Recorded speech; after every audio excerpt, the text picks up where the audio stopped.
that's how a simple trip to the market changed 2 lives forever. Tom went looking for grain, but found courage, compassion, and a bond he never expected. If you enjoyed this story, don't forget to subscribe, share this video, and leave a comment telling us what you think. Your thoughts mean a lot, and we'd love to hear how you would have acted in Tom's place.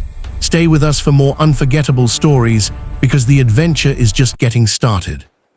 Tom Carver's day began like any other, with the cool morning air brushing across his face as he saddled his mare and prepared to ride into the distant market. The land around him was quiet, peaceful, predictable, just the way he preferred it. He had no plans beyond buying winter grain and returning before sunset. But even as he tightened the reins, something in the wind felt different, as if the west itself was holding its breath, waiting to alter the course of his life in a way he could never have imagined.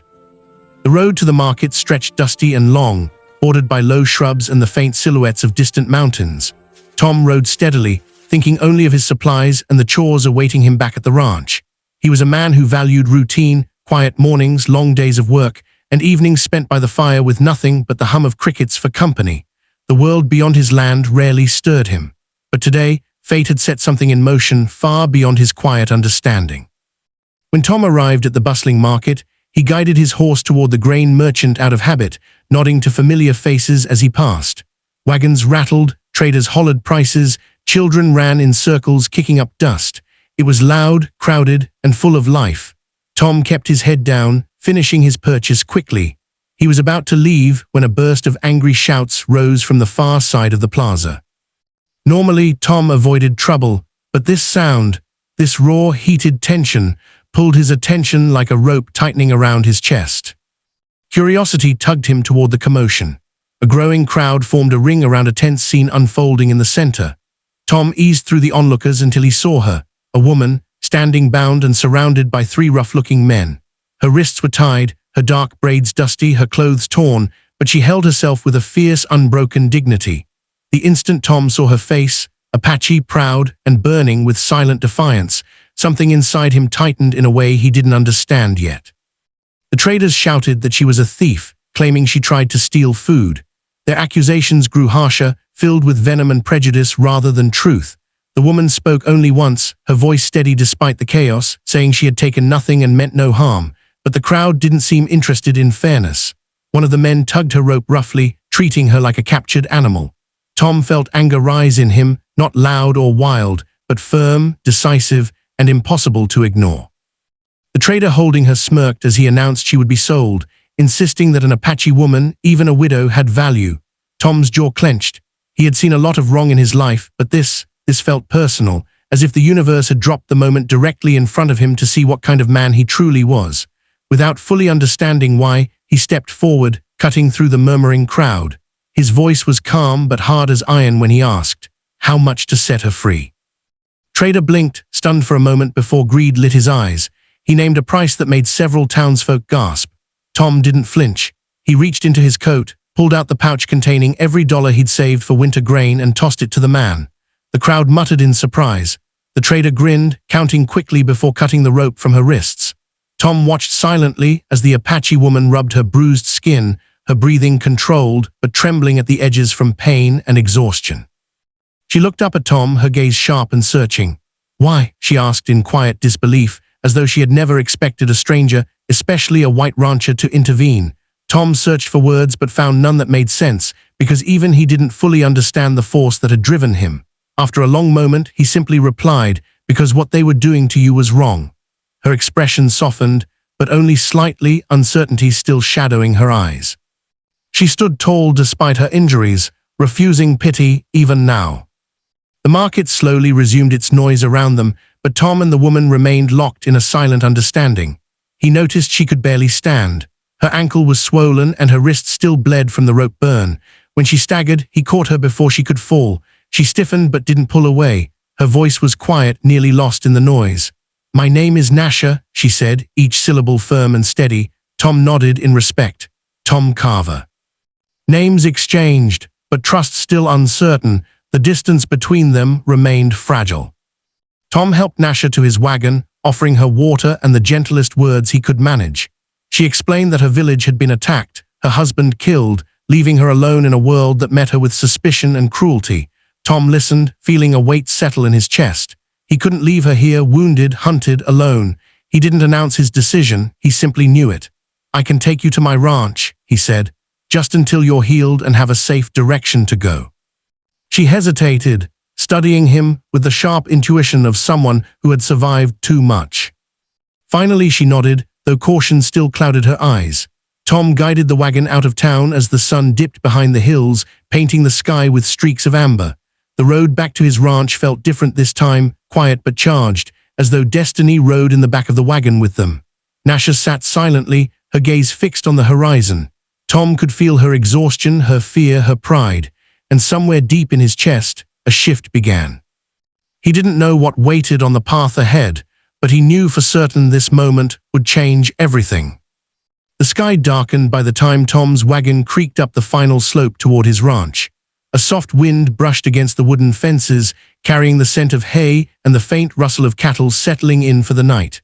Tom helped Nasha down carefully, noticing the way she winced when her injured ankle touched the ground. She tried to hide the pain, but Tom saw it. Without a word, he slipped an arm beneath her to support her weight.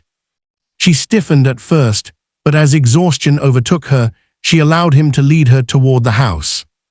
Inside the cabin, lamplight filled the small space with a warm golden glow. Tom guided Nasha to the wooden chair near the fireplace. She looked around slowly, taking in the simple furnishings, the narrow bed against the wall, the weathered table. The shelves lined with tools and old books. Everything felt unfamiliar to her, yet strangely safe. Tom fetched a clean cloth and water, kneeling to tend to her swollen ankle. She watched him closely, unsure what to make of a man who offered help without asking anything in return. As he wrapped her ankle, Tom felt her eyes on him, sharp and observant. He didn't look up, afraid his gaze might accidentally convey more than he intended. When he finished, he pulled back slightly, giving her space. "You'll need rest," he said quietly. "You can take the bed." She shook her head immediately. "No, I will not take what is yours." Tom's lips twitched with a small, tired smile. "It's all right, Nasha. A rancher, used to discomfort. I'll take the chair." She hesitated again, but the pain in her body left little room for argument.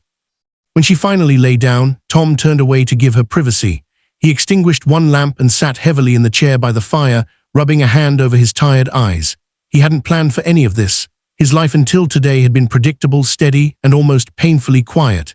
Now, in the span of a few hours, everything felt unsettled. He glanced toward the bed. Nasha slept lightly, her brow furrowed even in rest, as if nightmares clung to her like shadows. Tom watched her for a moment before forcing himself to look away. Morning came with thin, pale sunlight filtering through the shutters. Tom woke to the sound of movement. Nasha was sitting at the edge of the bed, struggling to stand despite the injury. Tom stood quickly. "Whoa, easy there." She steadied herself against the wall, refusing to show weakness. "I cannot stay here doing nothing," she said firmly. "I will be a burden." Tom shook his head. "You're not a burden, you're hurt, you need time." But Nasha's pride, carved deep by a lifetime of survival, didn't bend easily. She insisted on helping, no matter how small the task. Eventually, Tom relented and allowed her to sit near the porch, where she could shell beans or mend small things while keeping weight off her ankle. Even that simple responsibility seemed to bring her a sense of purpose. As Tom worked around the ranch, feeding the horses, checking the fences, repairing a loose gate, he'd glance toward her from time to time. Nasha sat quietly, yet her presence filled the entire ranch with an unfamiliar warmth. Something about her calm focus, her steady hands, her quiet strength, Tom found himself thinking about her more than he intended. When Tom returned for lunch, he found that Nasha had prepared it, simple bread warmed by the fire and the last of his beans, seasoned with herbs she'd found nearby. He stared at the meal, surprised. She looked up and met his eyes with a hint of challenge. "I know how to work," she said softly. "I am not." Helpless, Tom sat down, touched by her determination. "I never thought you were helpless," he replied, his voice gentle. Nasha looked away, but he could see the tension in her shoulders ease slightly. She wasn't used to kindness, not anymore. As days passed, Tom and Nasha settled into a careful rhythm. She moved slowly but healed steadily, her steps growing surer each day. Sometimes Tom would catch her watching the horizon, the distant mountains where her people once lived. He knew she carried grief heavier than anything he could mend. One evening, as they sat by the fire, he finally asked, "Do you have anywhere you want to go once you're stronger?" Nasha took a long time to answer. When she spoke, her voice trembled with something raw. "I have nowhere left, nowhere that remembers me." Her words struck Tom like a blow. He wanted to offer comfort, but the right words would not come. Instead, he reached out slowly, resting a hand atop hers. Nasha stiffened at the unfamiliar contact, but after a moment she didn't pull away. The fire crackled softly between them, filling the silence with quiet warmth. Tom realized then that helping her wasn't just an act of temporary kindness. He cared far more than he had expected.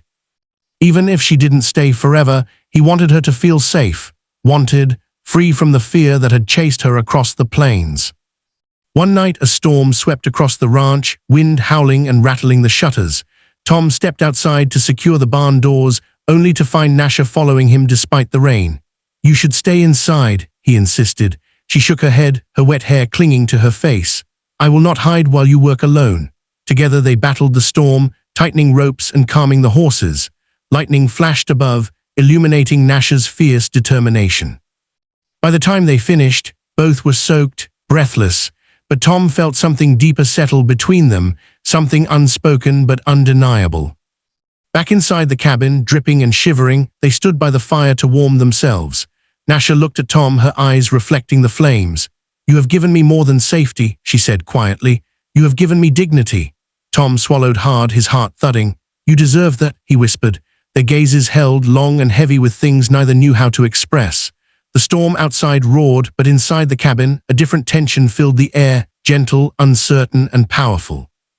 Tom had gone to the market for grain. Instead, he had brought back a woman who would change everything.